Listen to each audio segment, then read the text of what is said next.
Hi, welcome to Fiber Focus, the podcast where we explore the world of fiber optics and all things connectivity. With us today is Josh Seawell, returning to the pod. Josh, you're the Director of Product Line Management here at Sumitomo Electric Lightwave.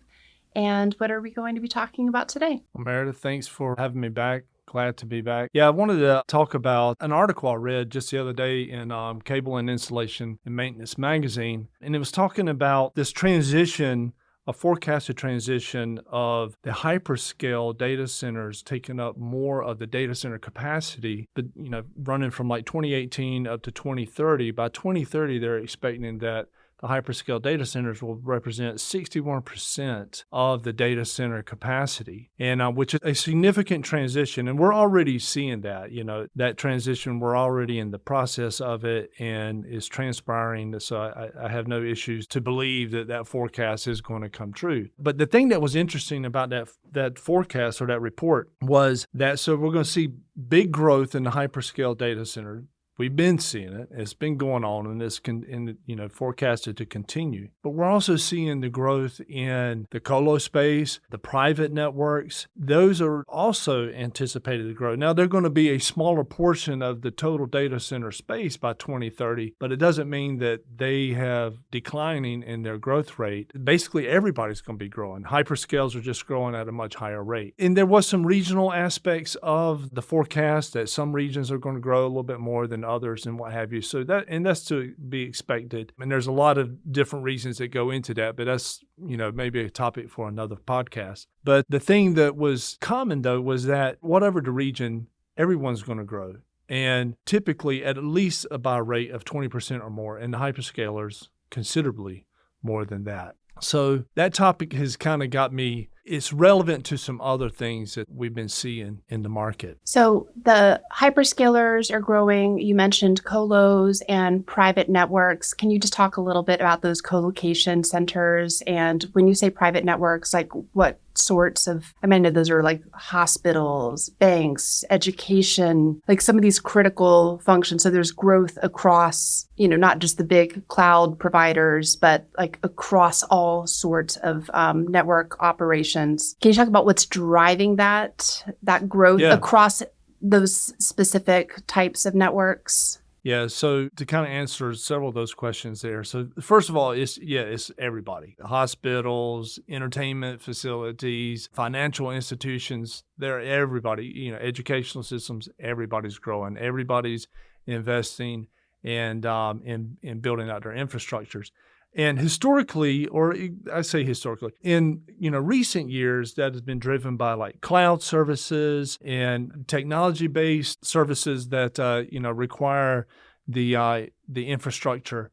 But what we're seeing now is the AI, basically. So the AI and the technologies and the services that are coming along with it is now the impetus for this massive growth that we're seeing for everyone, hyperscalers and the private networks and the colos. Just like everybody's is involved in this. And the way that the AI networks work and with all the GPUs and the fiber demand that is required, we're seeing this growth rate exponential to what it was in the recent, like maybe the cloud-based growth. It needed a lot of fiber, but hey, AI needs even more fiber. Right. So with all of this growth across all of these sized, data center and enterprise networks, is there a concern about the supply chain and its ability to keep up with all of this demand?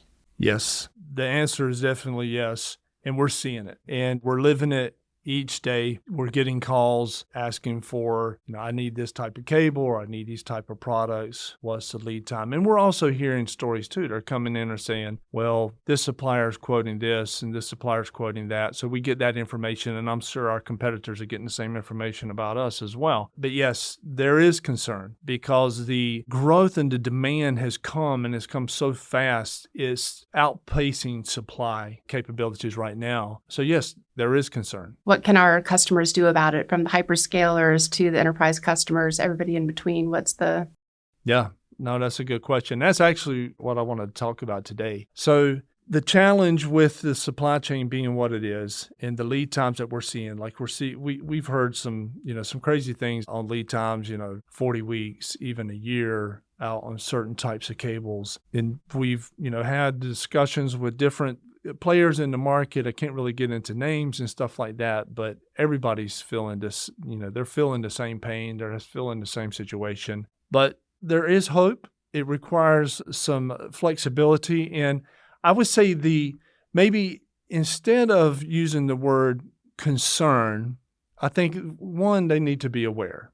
And I think everybody is aware now. And then from aware, they need to transition to look and see how can they be flexible and really how can they be creative. That's the key word, is how can they be creative in meeting the requirements, because they still have deadlines that they've got to meet. They've got, a time frame that they're trying to work around to get their project built, turned up, so that they can start offering services to their customer base. And they've come to this project with a certain BOM that says, okay, I need this type of cable, I need these types of connectors or connectivity products and hardware and what have you. But now when they're trying to execute that and they're seeing all these lead time challenges, or what we're seeing that a lot of them are doing, they're already coming to us, is we got to get creative. What can we do on our bill of materials to help us still meet or get closer to meeting our deadlines and our timeframes that we're working around? You said flexible and creative, and I'm used to hearing flexible when we're talking about networks and network planning, but creative is a new word. Can you talk more?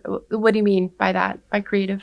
Yeah, so to kind of dig down into that with some examples, like for fiber optic cable, for example, the big demand right now is for IBR, intermittent bonded ribbon. So it's basically the pliable ribbon, flexible type ribbon. It goes by a lot of different names. IBR is kind of the new term that a lot of the folks in the industry are referring to it, because we got to get to our acronyms. But that's what everybody wants, and that's where the supply chain is challenged the most. But there's some other options out there that maybe it's not the first thing that you think of, but it should be considered, like flat ribbon products.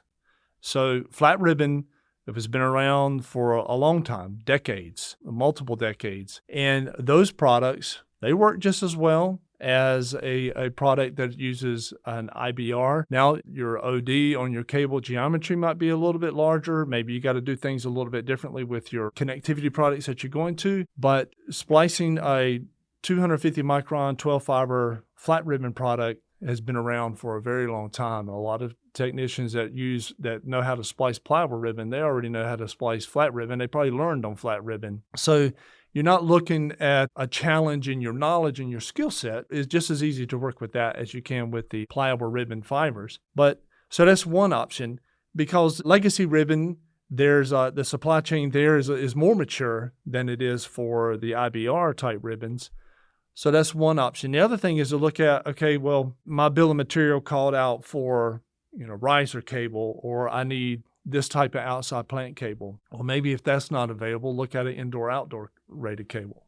Those are becoming more and more prevalent in the industry that'll work in the outside plant space and work in your riser space, even in your plenum space. There are indoor-outdoor cables for that as well. Another thing that we've seen folks coming to us is like, hey, I need a 144, but if you got a 288, I'll take that. Or if you got, 72s, I'll take 272s to handle the 144. So look at it even from fiber count. Maybe the supplier might not have the exact fiber count you need, but go a little bit higher or a little bit lower. Maybe you need to double up on your cable if you have the space in your facility to do like two 144s to cover a 288, for example. Or if time is of the essence, which most of these projects are, and it's more about getting it turned up and meeting your deadlines, you might have to buy a little bit of more fiber than you had originally anticipated, like a 288 for a 144. You got extra fiber that maybe you'll be able to use in the future, but at least it's available now, and you can go ahead and deploy that now. So that's kind of what I'm talking about. The creative is, okay, this is what I want, but what are the other options around that'll get me close enough, and most importantly, help me get on schedule? Because that seems to me the most important factor for a lot of these customers is, I've got a tight schedule.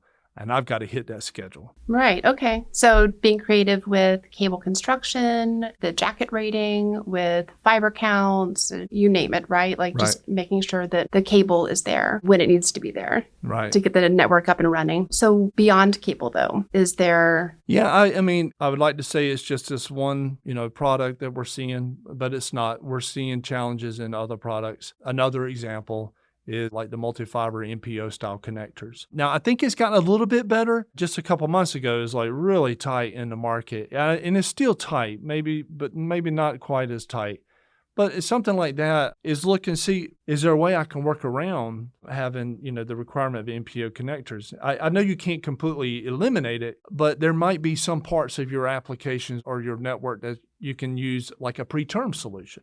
Buy a preterm panel or a preterm cassette, where you're just bringing in your cable and you're splicing the ribbon in your cable directly to the ribbon in that preterm, and then you're bypassing that MPO completely. And there's several advantages that come along with that. Now, granted, you got to do a little bit more work in the field. You got to do that fusion splice, but that splice is going to be, that connection there is going to be better than the performance that you get of mating two MPO connectors. So that's another example where folks can look to be creative in their selection. So when the tight market conditions make it difficult for somebody to come to the manufacturer with a bill of materials and just get everything in on a lead time that'll work for their project, they can instead engage with Sumitomo Electric Lightwave through the sales organization. How would they engage if they want to explore a creative solution? Yeah, most of the times that's how we see that coming through is they're reaching out to their regional sales manager or one of our manufacturers reps and saying, hey, this is what I'm looking for. What can you guys do for me? And it'll come in to us, and then we'll, basically take it from there and engage with the customer. Sometimes it's pretty simple. Just say, hey, use this instead of that, and they're good. Sometimes their situation is a little bit more complex, and we might need to get on a call with them and talk it through and figure out a new bill of material for them that is more readily available. Perfect. We will make a point of putting links to the sales organization in the show notes and the CI&M article that you mentioned at the top. Yeah. Anything else? I think that's it. I would just encourage folks out there that this time it might be challenging, but keep an open mind, think creatively, try to think outside of the box. That's going to be key to getting through this, the situation that we're in now. And they're not alone, right? We all want the same thing. They're not alone. We all want their networks to be successful. Yes. And we're here to help. Exactly. Okay. All right. Thank you so much, Josh. Thank you, Meredith. And thank you for tuning in to this episode of Fiber Focus. Please share this episode if you found it helpful and subscribe, and we'll see you next time.